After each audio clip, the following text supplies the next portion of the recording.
December 20th, 1943. 27,000 feet above the industrial heart of Bremen, Germany. The air is a biting, high-altitude cold, so severe it could shatter exposed flesh. Down below the target, the Focke-Wulf aircraft plant, choked in smoke from hours of relentless bombardment. Up here, however, the target is the bomber itself. This is the sky over the Third Reich, and it is not a place for the weary or the damaged. The B-17G Flying Fortress, christened Ye Olde Pub by her crew, has just survived the inferno of the flak barrage and the swarm of the Luftwaffe's finest. But survival is a relative term. The young pilot, Second Lieutenant Charles L. Charlie Brown, 21 years old and barely 3 missions deep, fights to keep her level. He is flying an aircraft that is no longer a mighty fortress, but a doomed aluminum sieve. The cockpit reeked of ozone, burnt hydraulic fluid, and the sickening scent of blood.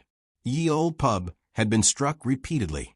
A direct hit to the nose had shattered the plexiglass, leaving a gaping, wind-whipped hole where the bombardier station used to be. The frigid air screamed through the breach, flash freezing the exposed instruments.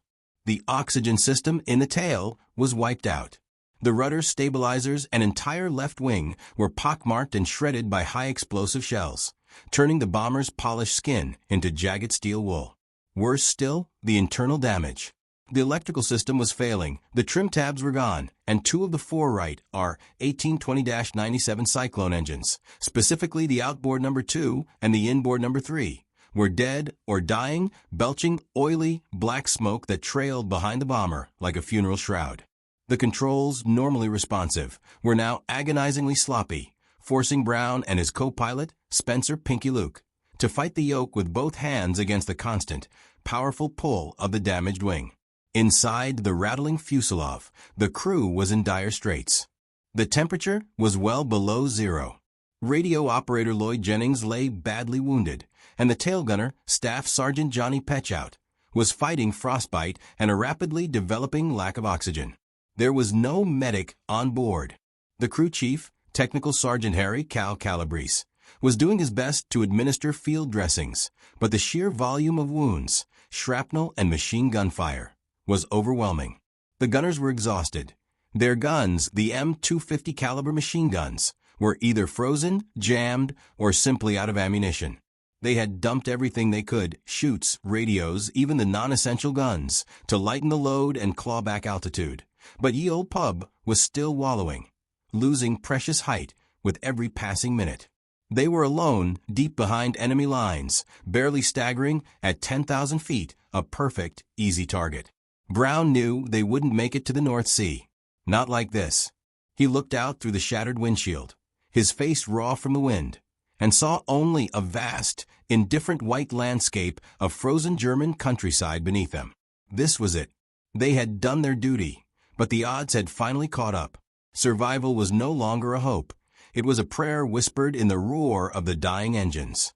Miles away, at the small German airfield of Jever, Oberleutnant Franz Stigler, a veteran Luftwaffe Ace with 27 kills and the Iron Cross pinned to his breast, was refueling his Messerschmitt Bf 109G6.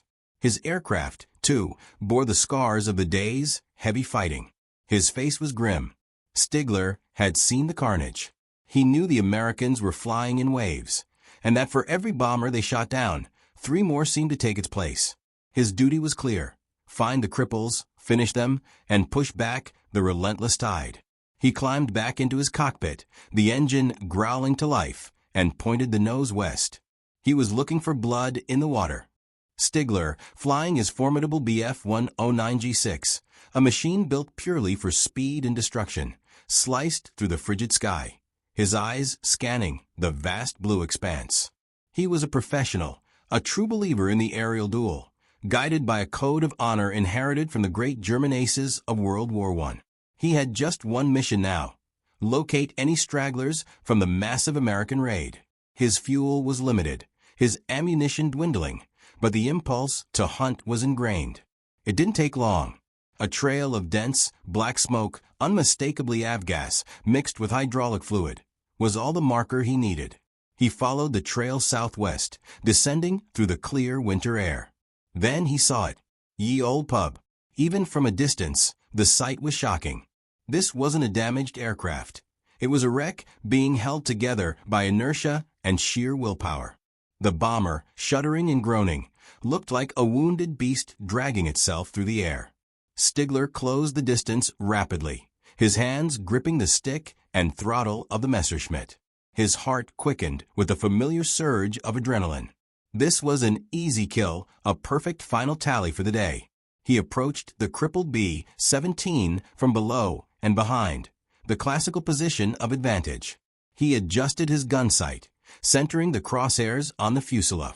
His finger rested lightly on the firing button for the 20mm MG-151 cannon housed in the propeller hub and the 13mm MG-131 machine guns in the cowling.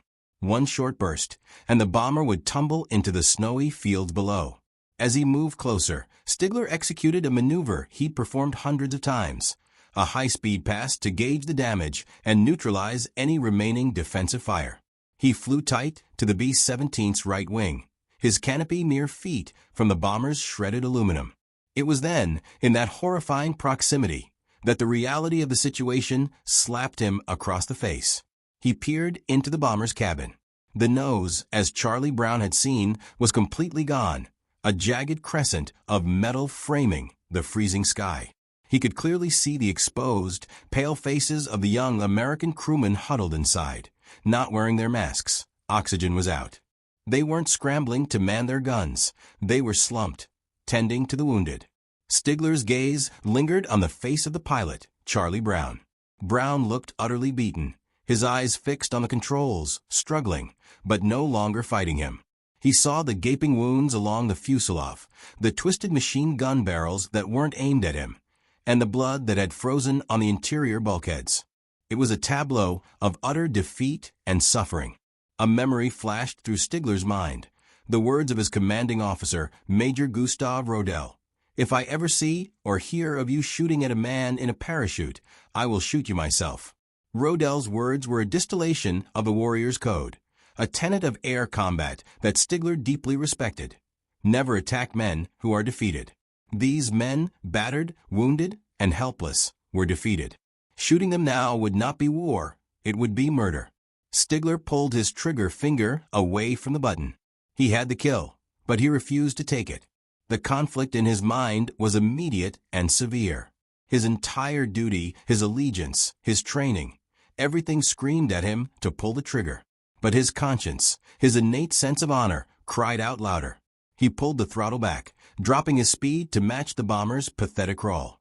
He pulled alongside the cockpit, now eye level with Charlie Brown, and signaled. Brown, shocked to see a pristine, powerful Bf-109 escorting him instead of killing him, stared back, dumbfounded and terrified. Stigler signaled, using his hand to tell Brown to land the plane in Germany, to surrender. Brown shook his head, desperately trying to keep the bomber steady. Stigler understood the refusal. Surrender meant the POW camps, and for the severely wounded, it meant they might not survive. He had to make a choice that would risk everything he had earned. The tension inside the cockpit of Ye Olde Pub was so thick it was suffocating.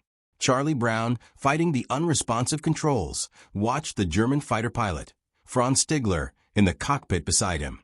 Stigler wasn't making aggressive maneuvers. He was flying formation, his Bf-109 a menacing, yet stationary, shadow. Brown and his co-pilot, Spencer Luke, exchanged frantic glances. They waited for the inevitable burst of cannon fire that would rip them apart, but it never came. Instead, Stigler began a strange, deliberate ballet of signals. The German pilot, seeing that Brown refused to land, made his move. He knew the remaining, operational German flak batteries and fighter patrols would shred this bomber instantly if they spotted it. His objective shifted: get the cripple out of German airspace. Stigler first signaled for Brown to fly northeast, away from the heavy German industrial centers, and towards the open sea. Brown, recognizing the inherent danger of flying further into Germany, but desperately needing any guidance, followed the German's direction, slightly adjusting the ailing B-17's course. Stigler, now acting as an unauthorized, highly dangerous escort, maintained a dangerously close position. He tucked his Bf-109 so tight to the B-17's right wing that the bomber's gunners, the few who were still conscious and armed, couldn't get a clean shot at him without risking hitting their own aircraft. He made himself visible, a clear sign to any passing German fighters that this B-17 was under control or perhaps already disabled and being guided down, an unofficial, temporary camouflage. This maneuver was a monumental gamble. If Stigler's superiors or any of his comrades saw him, he would be instantly suspected of treason, facing a court-martial and almost certain execution. His career, his life, and his honor were all hanging by a thread, sacrificed for a code of conduct in a war that was increasingly devoid of any such principles. Inside the bomber, Charlie Brown began to piece together the unbelievable truth. The German pilot wasn't trying to kill them. He was protecting them. Brown motioned to his crew in the waist and the tail, frantically gesturing to hold their fire. The gunners, initially ready to expend their last rounds, lowered their .50 calibers, staring out in disbelief at the immaculate German fighter flying guard. They were being escorted by the enemy.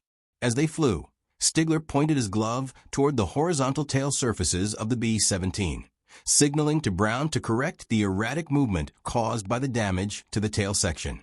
He then pointed to the magnetic compasses, frozen and useless in the exposed cockpit, and mimed a new direction, northwest. He was directing them toward the North Sea, the gateway to freedom. The journey over the German-occupied Frisian Islands was agonizingly slow. The B-17 struggled to maintain 130 miles per hour, wallowing and fighting the controls. Stigler stayed put, a silent, deadly guardian angel. They were flying low, dangerously low, skirting the most heavily defended areas. Finally, they reached the coast. The dark, choppy expanse of the North Sea opened up beneath the stricken bomber. Freedom was perhaps a few hundred miles across the gray water, but the aircraft was so badly crippled it might not make it even that far. Stigler held the formation until they were 12 miles, 20 kilometers, off the coast, a distance he judged just far enough that any German patrol would assume the bomber was heading for the sea and crash landing, but still close enough that his own fuel allowed him to return. He pulled his Bf-109 alongside the pilot's window one last time. He gave Brown a sharp, somber salute. It was a gesture of respect, a recognition of a shared struggle, and an act of farewell. Then, Oberleutnant Franz Stigler broke away and banked his fighter sharply back towards the German coast, disappearing instantly into the low haze, leaving the crippled Olde Pub utterly alone, but finally free. Charlie Brown watched the Bf-109 shrink and vanish, the emotional whiplash leaving him momentarily stunned. The terrifying presence was gone, replaced by a vast, cold emptiness, the North Sea. The relief was immense, but fleeting. The bomber was still severely damaged and running on borrowed time. The crew was battered, wounded, and exhausted, but they had to focus. Their ordeal wasn't over. It had merely swapped a human threat for a mechanical one. Brown knew the moment Stigler left, the immediate, profound danger returned. The plane, lightened by the jettisoned gear and the burned-off fuel, was still a barely controllable mess. The two good engines, number 1 and number 4, had to work overtime, straining the aircraft's battered structure with every vibration. The frigid air was an enemy of its own, turning the wounded crews blood cold and slowing their vital functions. They had to fly hundreds of miles over open water to reach the safety of England, navigating with frozen, useless instruments, and relying on pure dead reckoning and the faint hope of a tailwind. They were flying at an altitude so low that the waves of the North Sea looked terrifyingly close, yet they couldn't climb higher. Every movement of the control yoke required immense physical exertion from both Brown and Luke. The elevator controls were damaged, necessitating constant, precise adjustments to the trim, which itself was operating on the brink of failure. Water sprayed up from waves, occasionally misting the already obscured windshield, further impeding their vision. Inside the fuselage, the non-fatal wounds of the crew, shrapnel and lacerations, were now secondary to the threat of deep, penetrating hypothermia. The waist gunner Hugh Eckenrode was using every piece of spare fabric and blanket he could find to keep the more severely wounded crewmen, including Jennings, from succumbing to the cold. As they pressed on, they had a terrifying near miss. As they approached the approximate boundary of the British Air Defence Identification Zone, they were briefly intercepted by a flight of British Supermarine Spitfires. The Spitfire pilots, spotting the lone, battered, low-flying bomber, almost certainly assumed it was a German bait aircraft or a lost, hopelessly damaged machine, and prepared to engage. Brown, using his last reserves of energy, frantically dipped the wings, executed the recognized Allied distress signals, and showed the enormous damage to the aircraft, praying they wouldn't open fire. The RAF pilots finally recognized the markings, the distinctive star and bar of the 8th Air Force, and waved them through, their faces etched with shock and pity at the state of the flying fortress. The sighting of the friendly aircraft gave Brown a desperate, final surge of hope. They were close, but the relief was punctuated by a new, catastrophic failure. The remaining functional engines began to sputter, starved of fuel after the long, taxing flight. The fuel gauges had been unreliable for hours, and the crew had simply been guessing. Brown realized they were rapidly running on fumes. He knew he wouldn't make it to their home base in seething Norfolk. He had to find the closest runway, immediately. He spotted a coastal landing strip, a tiny, unassuming RAF field near Gainsborough. With a final Herculean effort, fighting the unresponsive controls for every precious foot of altitude, Brown lined up the approach. The landing was a terrifying spectacle of pure luck and skill, a controlled crash more than a landing. The damaged landing gear collapsed on one side, but the plane held together. Ye Olde Pub skidded violently, tearing up the turf, and finally ground to a halt. They were home. They had flown over 250 miles on an aircraft that should have disintegrated over Bremen. The men tumbled out, half frozen and bleeding, but alive. The bomber, however, was deemed irreparable a write-off. The crew of Ye Olde Pub was immediately rushed to hospitals, where the sheer extent of their injuries and the damage to the aircraft stunned the ground crews and medical personnel. 9 out of 10 men had been wounded, most seriously.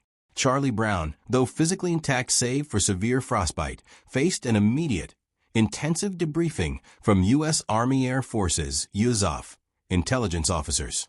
The story he recounted of a Luftwaffe pilot escorting them out of enemy territory was met with profound skepticism, bordering on outright disbelief. Brown meticulously described the Bf-109G6, the pilot's signals, the distinctive breakaway, and the precise moment of the salute. The intelligence officers, bound by the ruthless logic of wartime, pressed him hard. They argued that such an act was impossible, treasonous, and perhaps a cunning psychological ploy designed to instill false confidence in the American bomber crews. Brown insisted on the truth. The official report that was filed downplayed the interaction, burying the extraordinary detail of the Germans' mercy. High Command preferred the narrative of American grit overriding enemy attacks, not the improbable intervention of an honorable foe. Both sides, for entirely different and self-preserving reasons, decided the incident of December 20th, 1943, was best forgotten. The USAAF did not want news of German chivalry spreading, and Franz Stigler certainly could not afford to tell anyone what he had done. For Franz Stigler, the return journey was fraught with anxiety. He landed at his airfield and immediately went about fabricating a report that claimed he had pursued the B-17 until it crashed into the sea, destroying the evidence and allowing him to justify his empty guns and prolonged flight time. He never told a soul what truly happened. To admit he had allowed an enemy bomber, severely damaged but still capable of carrying intelligence, to escape was a capital offense. Stigler continued to fly and fight bravely until the end of the war, his secret a heavy burden carried through the skies. He retired, emigrated to Canada in 1953, and became a successful businessman. But the image of a young American pilot, Brown, struggling to control his broken fortress, haunted him. He often recounted the events, omitting his own identity, in social settings, forever searching for confirmation that the bomber had made it. Charlie Brown, haunted by the same memory, also tried to find a savior. After the war, and throughout a successful career as a Foreign Service officer, he spent decades trying to track down the German pilot. He contacted military archives, veteran organizations, and historians, always asking the same question. Was there a German fighter pilot who spared a B-17 over Bremen on December 20th, 1943? He had only a pilot's face and an aircraft type to go on. Most people dismissed the story as a hallucination brought on by trauma and hypoxia. Finally, in the late 1980s, the official records and veteran networks slowly began to yield clues. Brown placed a short query in a Luftwaffe Veterans Association newsletter. The text simply asked for the pilot who spared a B-17 that day. In 1990, an elderly man in Surrey, British Columbia, received the newsletter. He read the query and immediately recognized the date, the location, and the details. That man was Franz Stigler. He responded immediately to Brown, confirming the story with details only the true escort pilot could know. Their long-delayed reunion began with a phone call, filled with the emotional relief of shared history and mutual respect.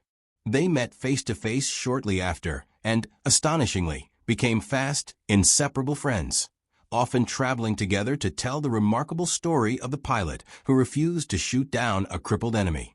Their friendship lasted nearly 2 decades, ending only when both men died in 2008, just months apart, taking their extraordinary bond of honor and mercy with them.